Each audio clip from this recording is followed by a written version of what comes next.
So it's the first episode of the African Storyteller podcast for the year 2025, and I am beyond excited. I am actually sitting with somebody that I cherish so much. He is a leader. He is a champion for everything African. But most importantly, I think he's a great inspiration. He's been very inspirational to me as well. I've learned a lot from him, just watching him basically go about in his expansive career, but also having the privilege of working with him in some projects across the continent. A man who needs absolutely no introduction, energetic, very, very strict, in terms of what he expects of people in his sector, and that is the brand and marketing sector, which is our sector.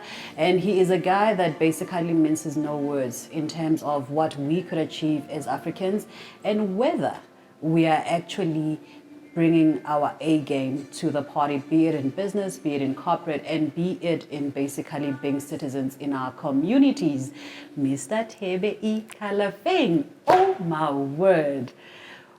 Hello. Hello to me. Can we still say Happy New Year? Happy New Year every day. It's supposed to be Happy New Year every day because you can always start from scratch.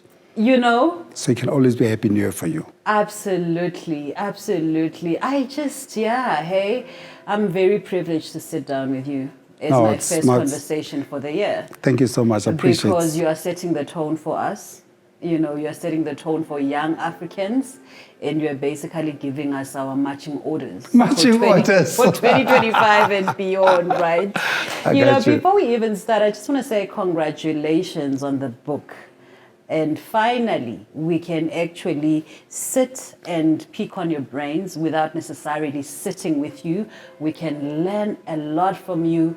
And I think that book is really a keepsake book. Thank you. We need to actually keep that book for generations and generations to come. Thank you so much, today. Thank you. Yes, and that is over, the book. Yes, that part of the more book. More books should be coming. I'm writing. I'm in my writing season. So you're in the zone.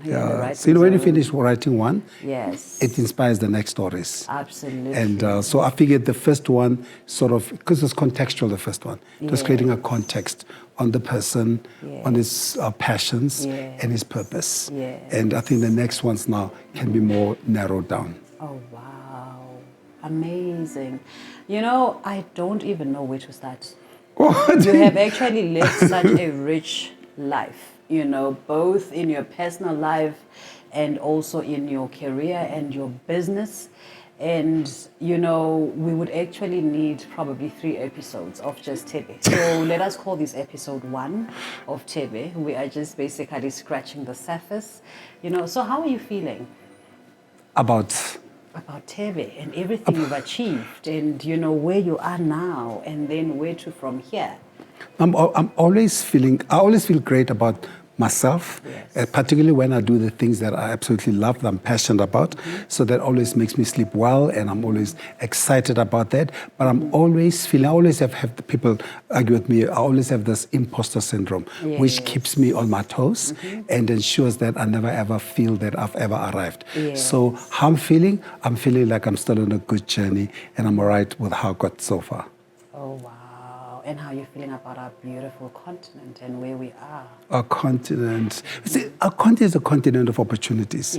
And it remains that. But at some stage, it needs to be a continent of actions. Yes. And because we've been talking about opportunities since 1963, we've been talking about it since 2013, which was the 50th anniversary. Now we've moved everything to 2063, another 50 years. So we cannot have a 100-year project for the continent. So I still feel it's a continent, amazing continent, with 70% under the age of 30, so it's a very youthful continent. We have 40%. So much energy. We're at 40% of the world's arable land, so we can feed ourselves, but we're not feeding ourselves. We can create jobs for the young ones, but we're not creating jobs for the under 30s. So it's still a continent that's bubbling and bustling with energy and opportunity. But at some stage, like everything else, if a kettle is boiling, at some stage it will spill over. Absolutely. If you don't pour the tea and share it, or do something, or convert the water to tea, to anything else. I feel optimistic about the continent, particularly when you see what's happening in the Sahel region. Because look what's happening in the Sahel region, they are proving that we are a capable continent. Absolutely, I mean, if you look at what the guys in Burkina Faso, Traore, has done, and it's amazing. He says, the last couple of years he's been in power, they've repaid all the local debts. Amazing. They have started new factories, and they are building, and they've created jobs, and that's what we ought to be doing. So it's an example of a can-do country.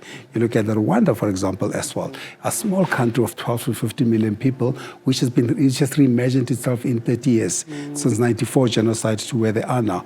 It's now the go-to country. If I now talk about the most important decisions about the continent, they all get decided in that place. You look at a smaller country like Botswana, with the challenges that they had with the beers about the diamonds, they show that if you take a stand, you can own your destiny. Absolutely. And that's the challenge. So if you look at those examples, if we can take those examples and multiply them across the continent, you look at Ethiopia as well, by the way. Ethiopia is amazing what Premier Abiy has done. I mean, he has completely transformed Addis Ababa. It is now a world-class African city with incredible visionary infrastructure, relocated people to good homes, set up amenities which are important in terms of the Battle of Adwa.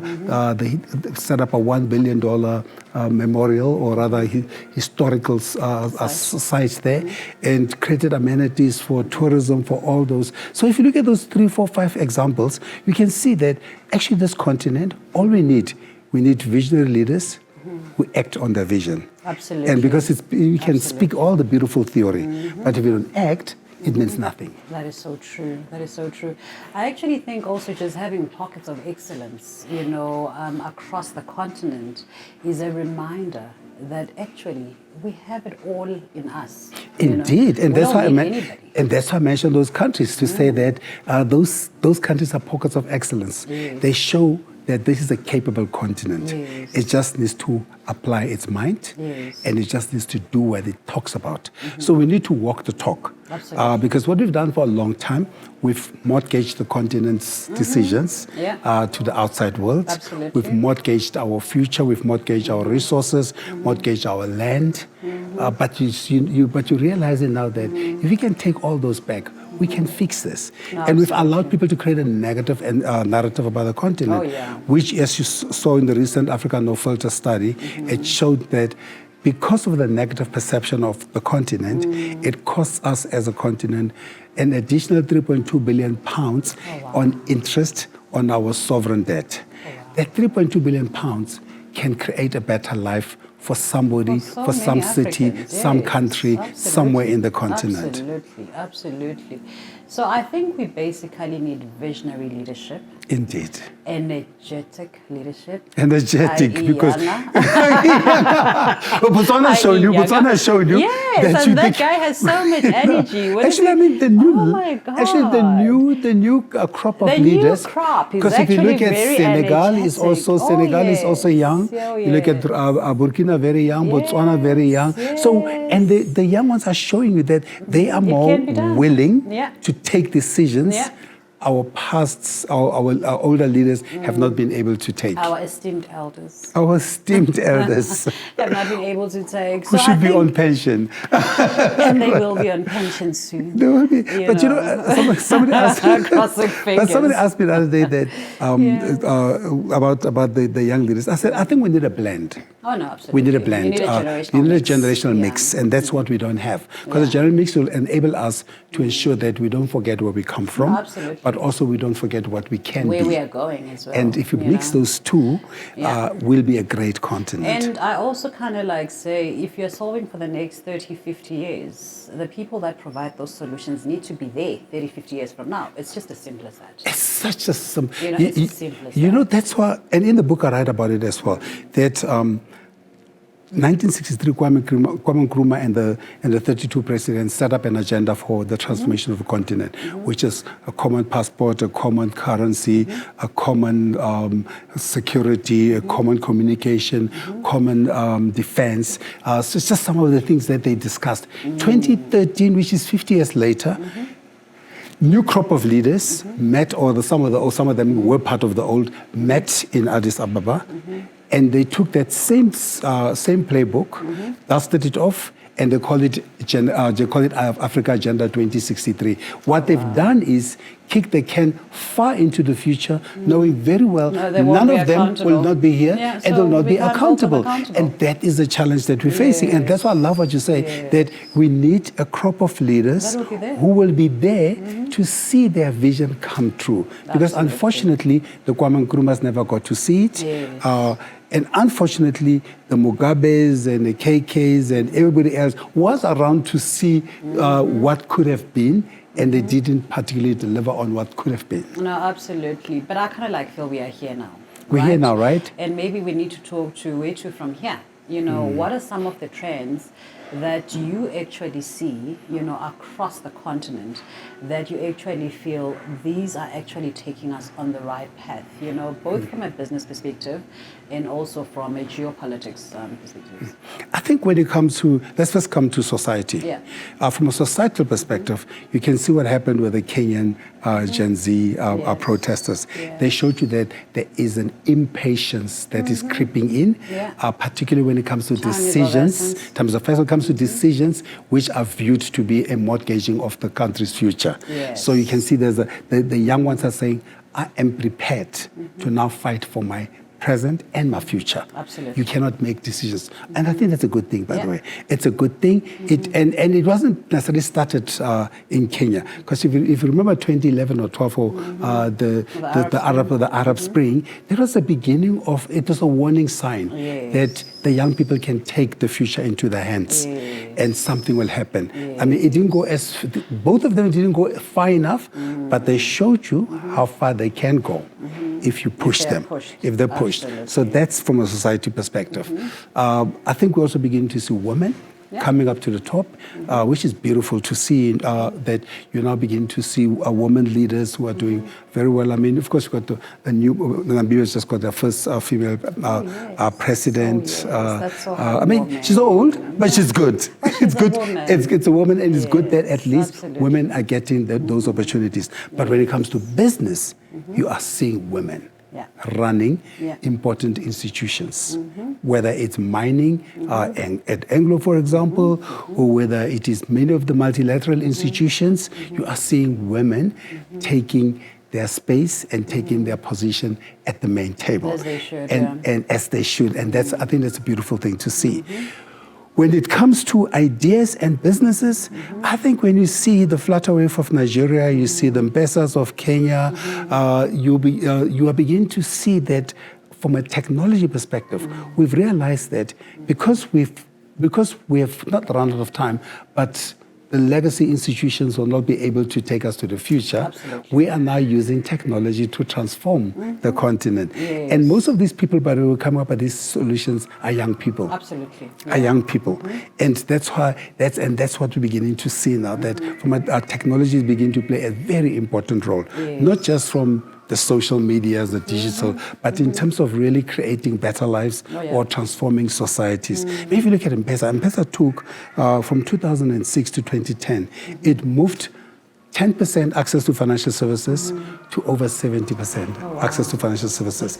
To me, that's amazing. That's a story that we want to see, and that's what technology can do. Because the legacy institutions or legacy solutions, whether it's bricks and mortar and all those, are taking too long and they're too expensive. At least with technology, you can adapt, you can switch, you can refine as you go faster, go to market faster, and that's beautiful to see.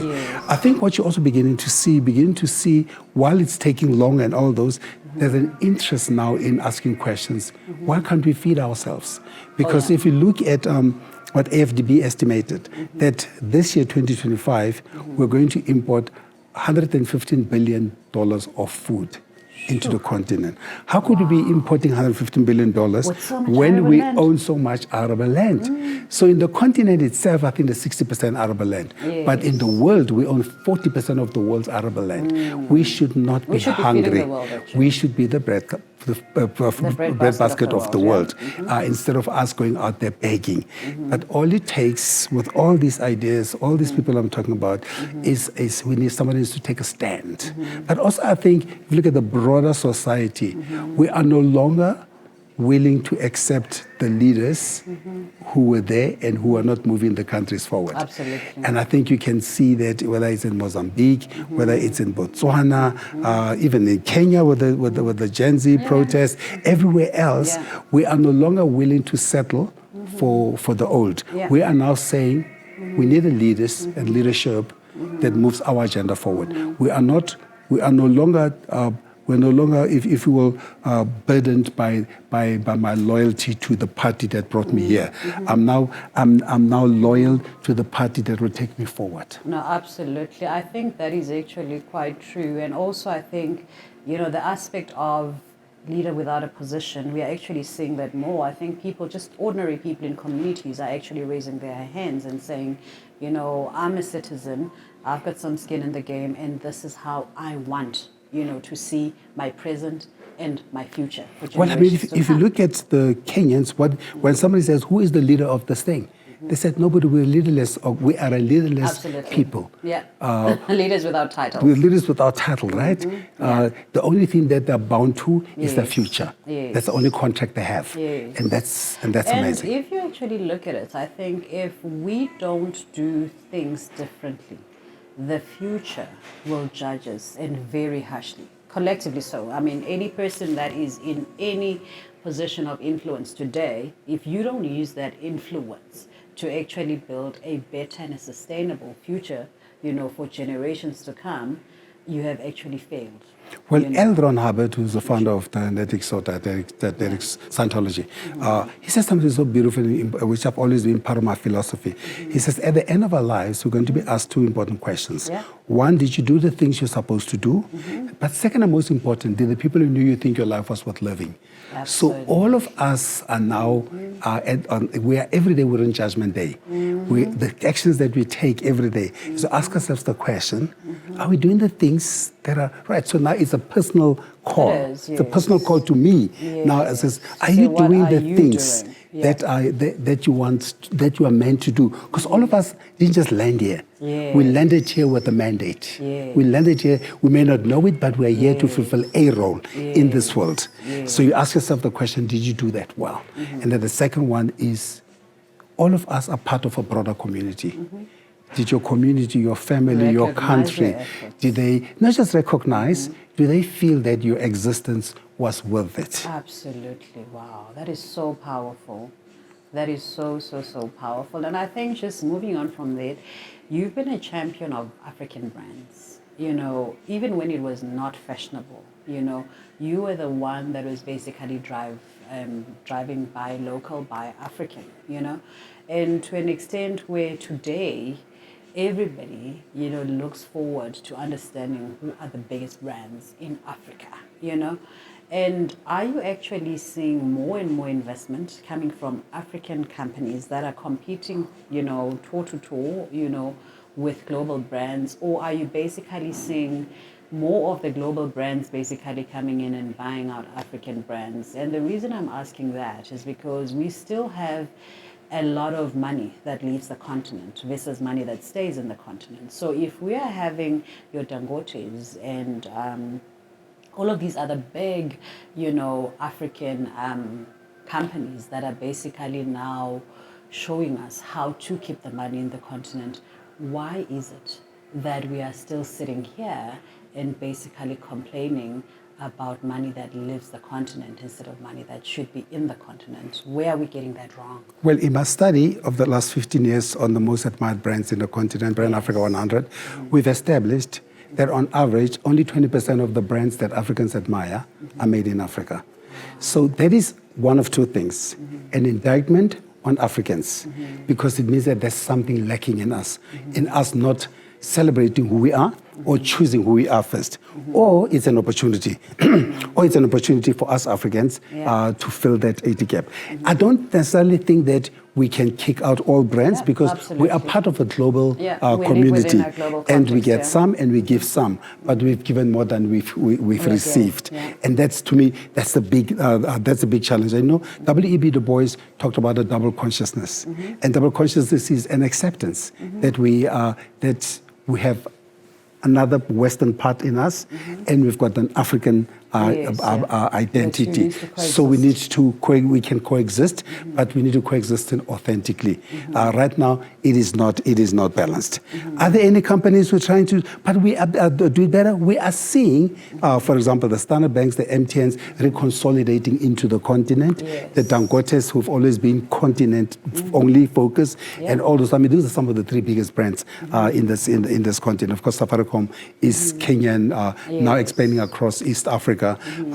But part of it is owned by Vodafone, but still it's an African brand. So I think we are seeing the big established brands reconsolidating or rather, consolidating their initiatives, their investments in the continent. And that's a good thing because it means they understand that with the 101.3 billion people, the opportunity is here. People like to say we are the next wave, whatever they call us. The next frontier of the growth. Next frontier of growth.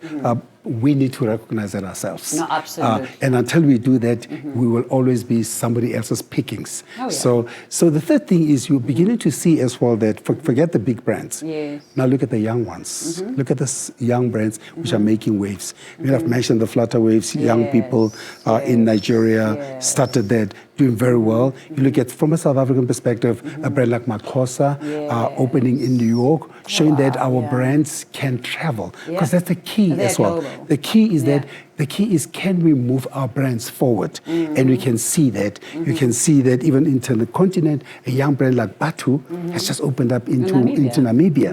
And you feel like a brand like Legend also opened up in Ghana and other couple of places. So you're beginning to see the young ones again.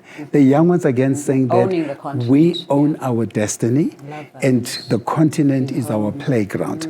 So now the fourth important thing is now with AFCFTA, Africa Free Trade Continental Area, which aims to grow intra-Africa trade. Right now we're about 15 to 18, maybe 20% at best intra-Africa trade. But the goal is to be by 50% by 2030, which is not far. It's around the corner. So, So what it means is we are going to have to fast-track Made in Africa brands. Because if we don't fast-track Made in Africa brands, the brands that will be moving across the continent will be the ones that have always been in the continent, the global brands in the continent. So the opportunity right now, I think it favors Made in Africa brands, but we must recognize that. So these brands that I've talked about is just an example of the brands. Are the brands that we say, how do we leverage those brands across the continent? How to make it easy for an African to start a business, to start a brand, to move a brand? I mean, if you go to Rwanda, I think it takes like 2 days or 48 hours to start a business. Then you go to other countries, it could take you forever. Just to register a small business. So if you can't start your business, then you can't trade. You can't trade, So your stuff will always just be hanging out here. And if you can't trade, you can't move the goods. So AFCFTA to me is the most urgent opportunity because it is the catalyst for Made in Africa. And Made in Africa ultimately is our destiny. Oh, wow, that's actually quite profound because if you look at just mobility in the continent, it's still harder to actually travel from one country to another country. It's still faster to travel from Europe and other parts of the world into the continent. How crazy is that? So to me, that is kind of like weird, right? And just before we started talking, we're talking about visas. It is still harder for an African to actually get a visa to another African country. But it's easier for a Western person. It's easier for a Western person to come to our continent. I mean, how crazy is that? Because we have not prioritized us. We have been over generous guests as Africans. I love that, yes. And we've been extended ourselves more than we should have. But isn't that just African anyway? To me, it's the problem. I was in Davos a few weeks ago, last week rather. I was in Davos, and we spoke, and somebody says, we just need to build trust and all this. I said, no, the only trust we need to build are between us. Amongst ourselves, I said, because us Africans, we don't trust ourselves. Absolutely. I said, we know. And each other. We know. Trusting others what they can do. 1884-85 in Berlin, we trusted them. And they came here and they colonized us. So we don't need to trust the outside. Because we know if we trust the outside, we know what they'll do. Absolutely. We may not be enslaved with chains, but we definitely enslaved with our pockets. Absolutely. Our wallets are enslaved. Yeah. Our minds are enslaved. Yes. We may think we're free, but we're not Yes, quite but free we're not quite because free. now we're speaking English to each other. Yes. We dress Western. Yes. We think from a Western lens because we think. If you think and speak and present yourself from a Western lens, you have arrived.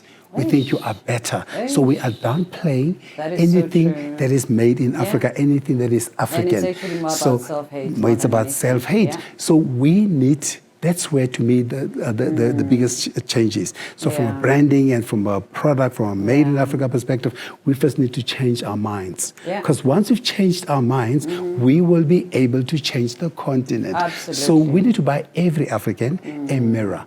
And Yes. get them to look at each other, say, "You're themselves happy." every day, Yeah. and say, "What do you see?" Because what do we do now? Now we are bleaching ourselves because we want to look like them. Yes. We are now buying horse hair because our hair must flow like theirs. Horse hair.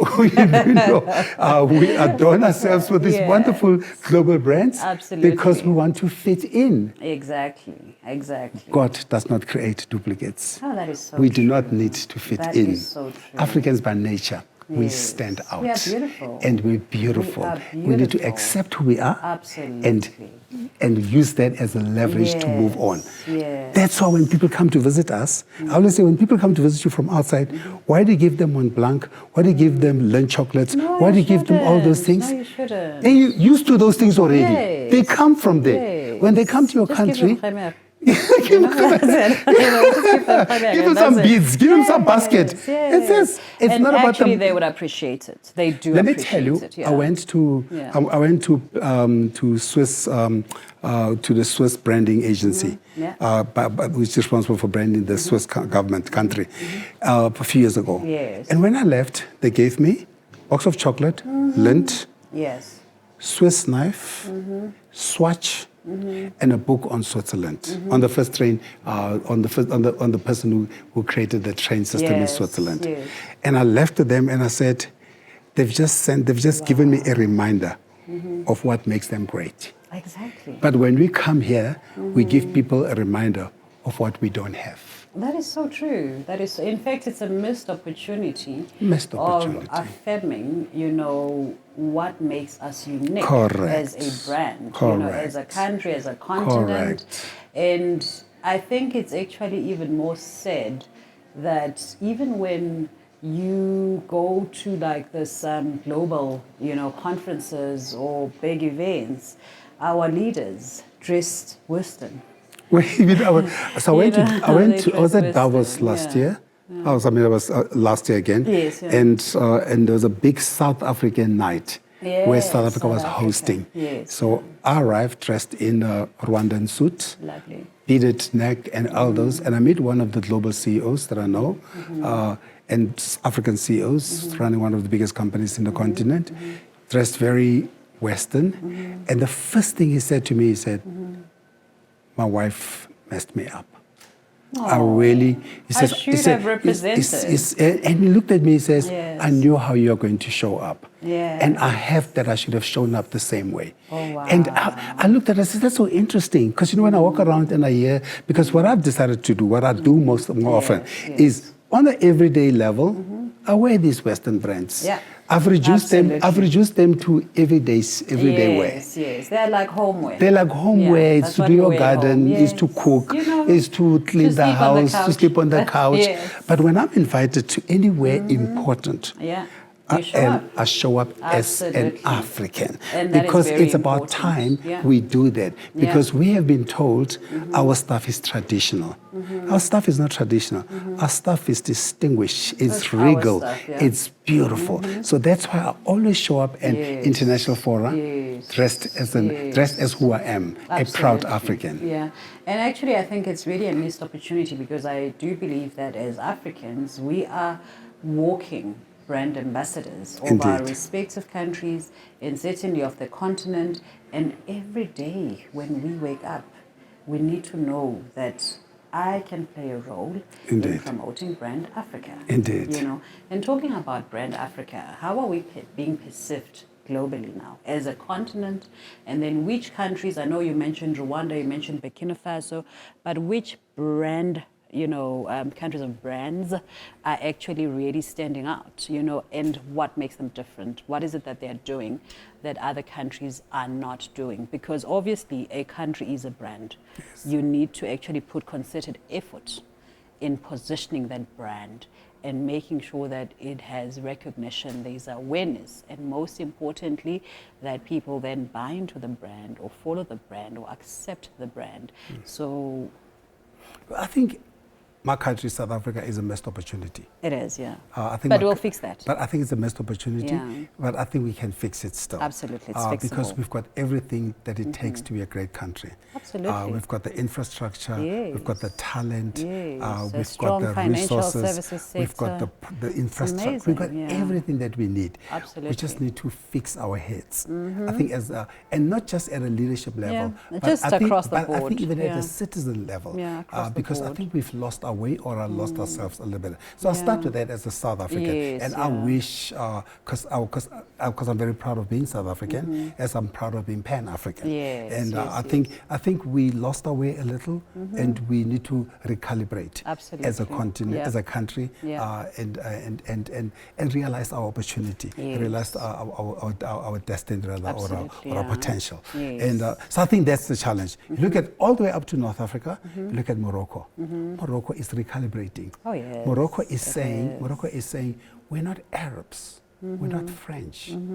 We are within the African continent. How do we rebuild our relationships with the continent? Yes. And they are now beginning to invest sisters. more in the continent, recalibrating as African country, and that is an amazing realization and importance. Because what will it take for Africa to be great? It's going to take every single African country, or rather the most important African countries, so whether it's in North Africa, Egypt, Morocco, South Africa, from Southern Africa, South Africa, if you will, and East Africa, Kenya, Rwanda, Ethiopia, West Africa, Nigeria. If you can get just those 10 countries or so, just to realize that they are actually great countries, to just get their minds right, you will see where we'll go. And I think we said earlier, there are pockets of excellence.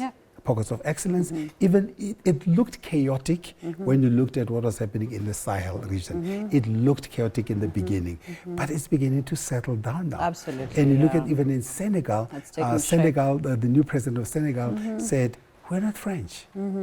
The French must not have their soldiers here. We need Africans to look after Africans. Yes. And I thought that's the beginning of what we need to do. Absolutely. Because Burkina Faso has done it. Burkina Faso says, our money cannot be pledged to our reserves cannot be pledged to your banks. We need to control what we do with our money. And that's how they've repaid their debt. Absolutely. And because now they're controlling their money. I actually loved, and I think it's actually the Senegalese president who, when he came in, he just said, don't put pictures of me in your offices. Please put pictures of your kids. I'm just a servant of the people. And I think until we have a servant leadership mindset, and understand that we are here to serve not just ourselves, but again, the generations to come, and whatever is entrusted, to you, you need to actually guard it with so much respect, with so much dignity, and also understand that it is a privilege to actually serve it. Not everybody gets opportunity to serve. Not everybody gets that opportunity to serve. And if you get it, do what you need to do. You need to leave your mark. Right. You need to do right by the current generation, future generations, but also, by the past generation. Because I think, those that have actually lived before us, they did what they could with the resources they have and with the setup that they had at the time. I think, it always falls on the next generation to actually take the baton and actually, up the game and basically deliver, because obviously times have changed. Solutions that are required today are not solutions that you would actually look for 100 years ago, and they will not be solutions that you look for into the future as well. So our leaders basically need to be people that are agile, that need to be adaptable, I think.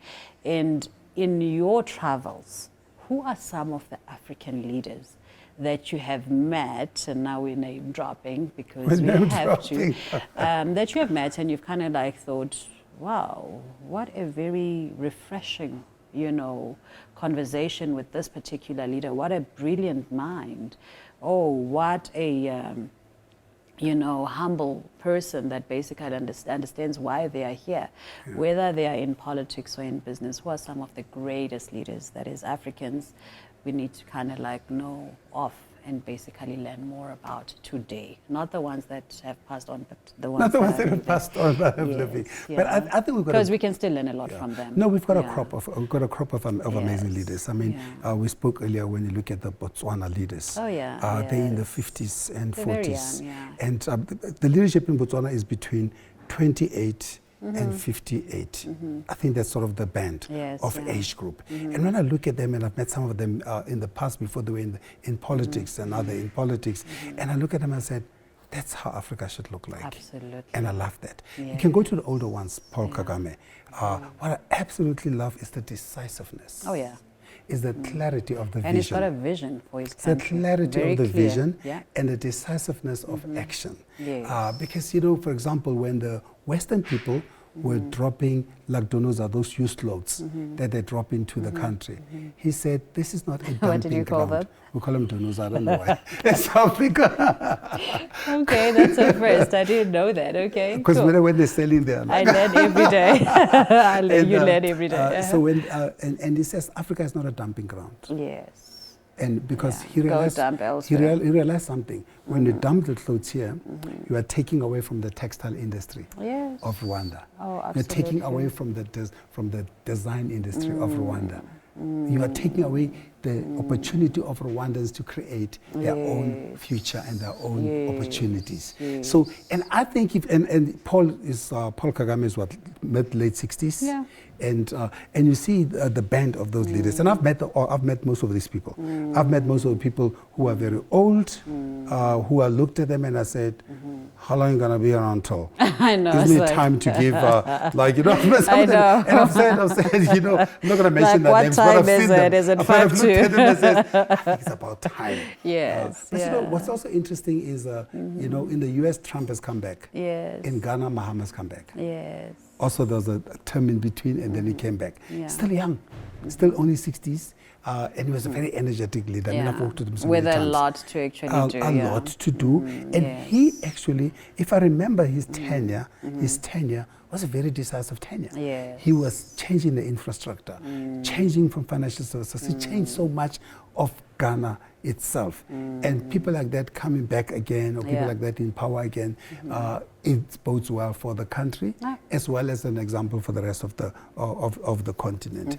And in business, you look at Ralph Mupita from MTN. Oh, Ralph, what a cool leader. Ralph is decisive, visionary, very bold, hardworking, very bold, and I think, to me, and very bullish. Africa needs the type of leaders that a Ralph Mupita is like, who they're there because not because and you must remember, he's not a leader who says see me, because you don't see much in media. No. He's not out and about. You just see the work. Result. So we need to see more leaders. We need to see more of the work of the leadership rather than the leaders themselves. Absolutely. And they say, I think there's a saying that says, a leader is effective when you don't see them, and something of that nature that that saying goes. But it speaks to the idea that the effective leaders, you don't see them, you just see the work. But when things are not working, you see them.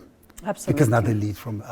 So and what you said earlier is so important, which is the servant leadership culture that we need to bring. Because why have we elevated public servants to deities? Why are they celebrities? Why are they celebrities? Why are they so overprotected? You go to Protected Holland, from who? You see, go Holland, these guys in bicycles, moving around in France. Are you with me? You say, why does the president of Nigeria move around with 20, 30 cars? What is he running away from? Who is he running away from? When they are campaigning, by the way, when they're campaigning, they are with us. They want to come eat with us. They want to sit in our little huts and talk to us, ask us about how was the weather. And eat our food. And eat our food. When they get into power, Suddenly they don't know you. We are now a plague. We are now, we are lepers. They cannot be seen with us. You know, I remember I was talking to a minister somewhere in South Africa, actually, and I had because I know the minister, so I had my hand around the minister. The security came running. Like, don't touch the minister. You can't touch the minister. I'm like, don't touch but I have a relationship with the minister. Yes, I know the minister. That's my friend. They say it's a security risk.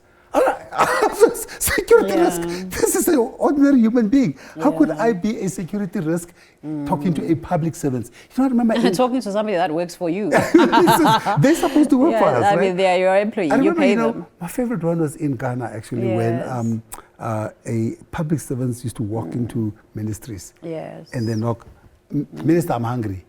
Yes. Do you have something for me? Yeah, and minister must have something. Minister opens the bag and says, here's the CD, go do something. But my other favorite one is we're running the campaign. Yes. And we arrived in, it wasn't Kumasi, I can't remember where it was, with President Mahama then. Yes. Yes, US President Mahama already was going for second term. And we stopped at some hotel at night. Yes. And some guy came around and says, Mr. President, give me something, give me 5 CDs. Yes. But now, you know, because now when he's president, you know, there's so many security around you, moving around, they don't want you to talk. And then the guy said, I'll see you at the polls. Yes. Are you with me? Oh. Says, I will see you at the polls. You know, you and I have a date. Yeah, and I think he didn't, and I think that's a year that he didn't make it. Yeah. Because I said, I will see you at the polls. And I'm sure there were quite many of those. It's like, you know, elections are around the corner. Elections are around the corner. Yeah. And what's so interesting, actually another Ghanaian one that's so interesting. I was coming out of the hotel and I saw one guy changing from one party outfit to the other party. There's two big parties in Ghana. Changing outfits from one party to the other. I love that. Said, what are you doing? He says, my friend, none of them are going to change my life. Yeah. Right now, I'm loyal to my stomach. I love that. I've just collected a free T-shirt and a free bag of rice from this one. I'm going to collect from the other one now. That's how I vote right now. I vote with my stomach. Oh, I was like, wow. Oh, my word. I thought that's the most beautiful thing I've seen. I've actually seen it in South Africa as well. It's like, why do you think you're playing me? Let's play you. Let's play you. You know? And I was on the way to Sun City, but it was during the election timing as well. Yes. And there was a black guy, a beggar, wearing a Democratic Alliance T-shirt. Yes, yes. And I found that quite astounding because, you know, because our mindsets are the young black kids are EFF, the older ones are ANC. That's sort of how we think. Yes. And then I said to the beggar, DA, how does this work? He says, my friend, the people who go to Sun City are white. I love that. So he says, I need to attract the right attention. That is positioning right there, right? For his target audience. Right. I love that. So he knew exactly that if I'm wearing ANC, these guys are not going to talk to me. But they are actually more, you know, nice. But to me, which also speaks to the idea of, back to the servant leadership, that if we're serving people, they will not need to play us. No, they won't. But also, I think people have become very intelligent. You know, it's not like many years ago where people did not know what is due to them, where people did not know what they want, where leaders could come and actually try and make all sorts of grand promises to people. You know, people know exactly what you can and you can't do. And people know exactly who can actually deliver for them and who cannot deliver for them. So we are actually living at a time where the electorate is actually very intelligent. Very intelligent. They actually and the intelligence is not book intelligence. No. It's experience. It's experience. It's lived experience. It's also what matters to me. Because see, what matters to me, I don't need to get a degree to figure it out. No, because I know it. I mean, I live it. Yes, because you know? what matters if there's to no me, running water, I can't take a bath. I can't cook. There's no electricity. You know? Exactly. My kids can't study. There's potholes, I can't afford to renew my tires. Exactly. So I think it's actually basic things. You know, it's really, really basic At the things. end of the day, the common citizen in the continent doesn't want to be rich. They just want the opportunity they just want the opportunity to run their lives the way they can. Oh, that's so true. They do not want to be rich. And they're not asking for too much. They're not asking for too much. They're just asking a the functional basics. life. They say, things must function. They say, give me my dignity, which create jobs for me. Because if I have a job, I can look after my family. I don't need handouts. I don't need a handout. I don't need to be like in South African situation where 45% of South Africans are on SASSA or on the dole. Yeah. There are some people who are there legitimately, who should be there, but I think there's a whole lot of other people who should not be there, for whom we should have created job opportunities. So that money should have been redirected to job opportunities to give them back their dignity. Absolutely. And then because that money will come back into the system. When it's back in the system, the country can run itself. So we've actually touched so much on the continent and on our leaders and really what, the continent is capable of and the opportunities that the continent has got to present and has got to offer that our young people need to actually be taking advantage of. Right. So now back to Thebe. Back to me. Back to Thebe. We've always been about Thebe Ikalafeng. The shield has arrived. The shield has arrived. That's what my name means. Yes. And our name carries so much. Oh, absolutely. We are Africans. Our names mean everything. Our name is our history. No, absolutely. It's our identity. It's our identity. It's It's our who we potential. are. It's our destiny. So this shield, where has it been? Started at Nike, went on to work in so many other big corporations, went on to venture on your own, doing academic stuff now. Can you actually summarize your journey for us? Yeah.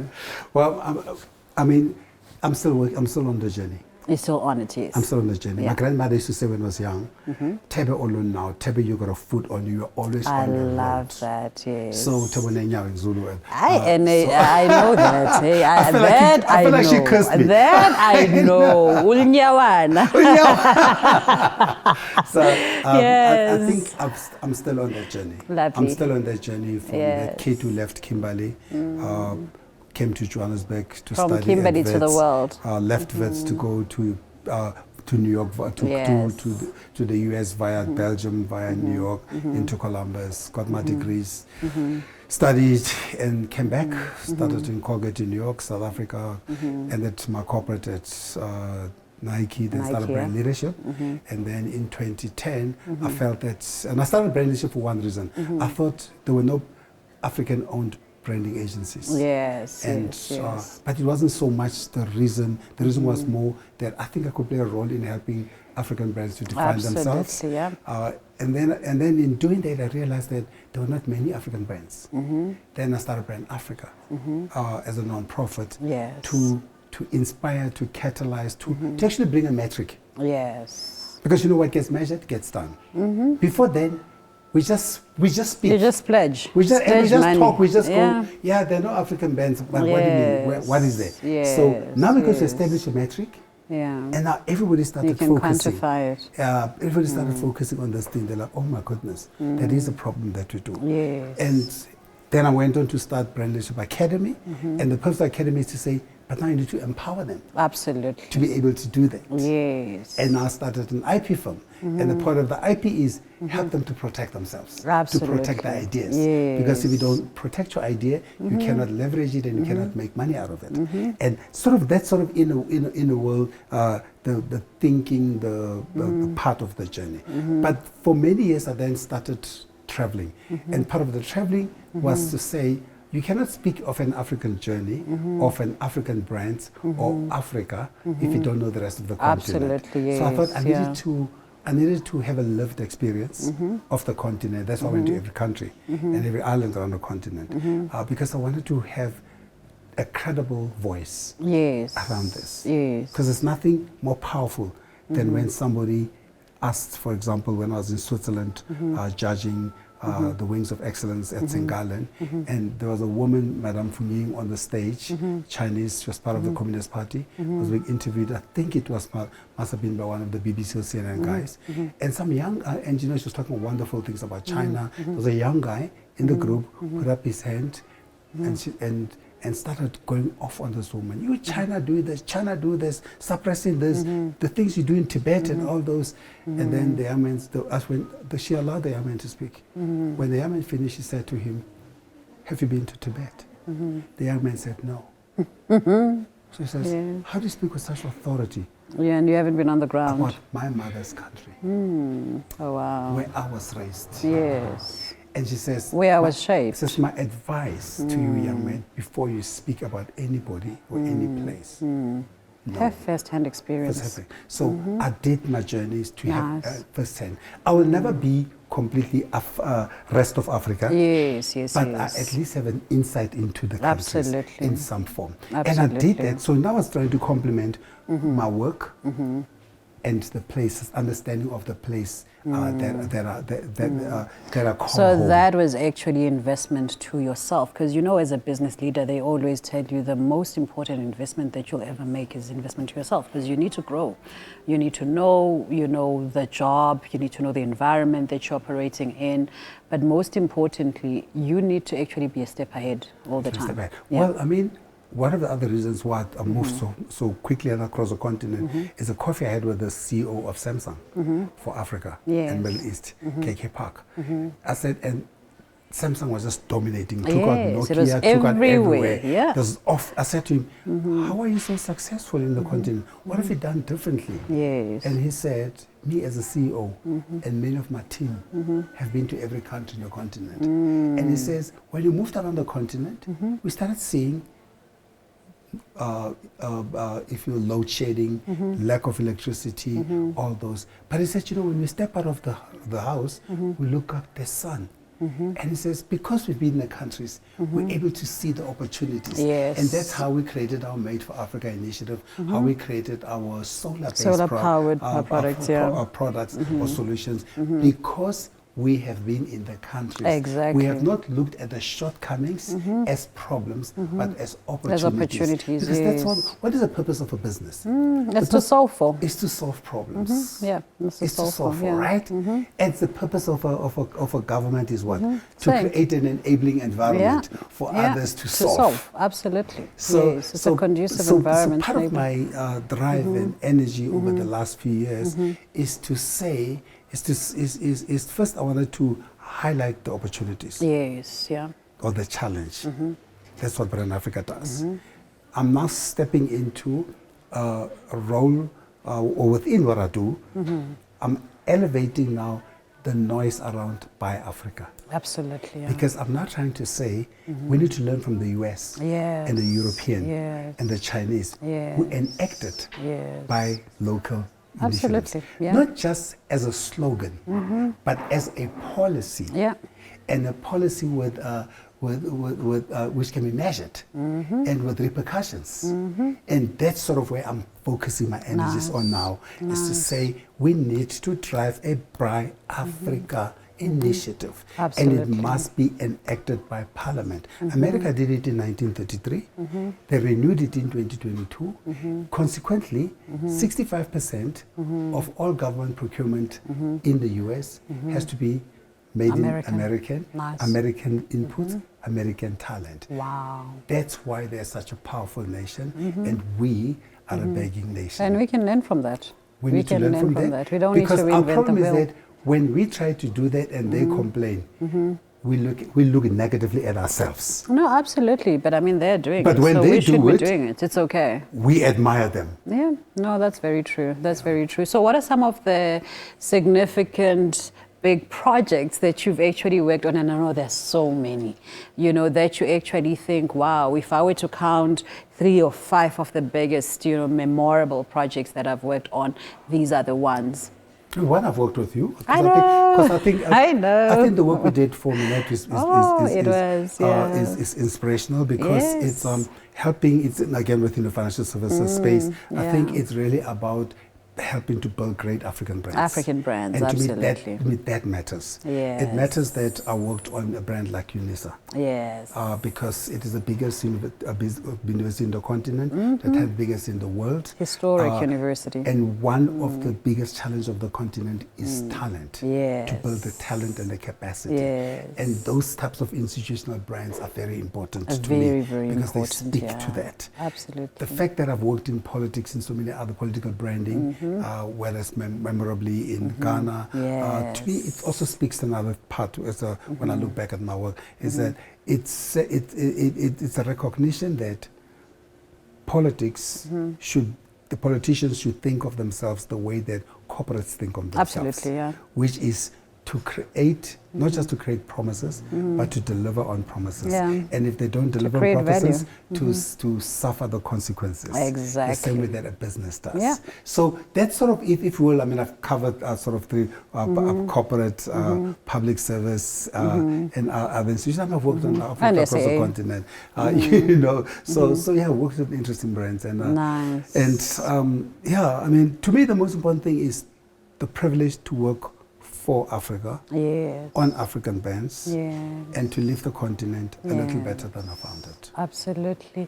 And what message would you actually give to young people in Africa in general, and then young people working in our sector, which is the brand and marketing sector? I was saying to somebody the other day that showed me, and I was in Davos, showed me their British passport. One showed me one had a British passport, one an American passport. One was a British, one had a Swiss passport. I said, but you're not Swiss. I said, you're not British. He says, what do you mean? I said, when we walk out in the streets on Oxford and people pass, they just see two Africans. Absolutely. I said, the sooner you realize that, the better. And he says, what do you mean? I said, let me explain to you.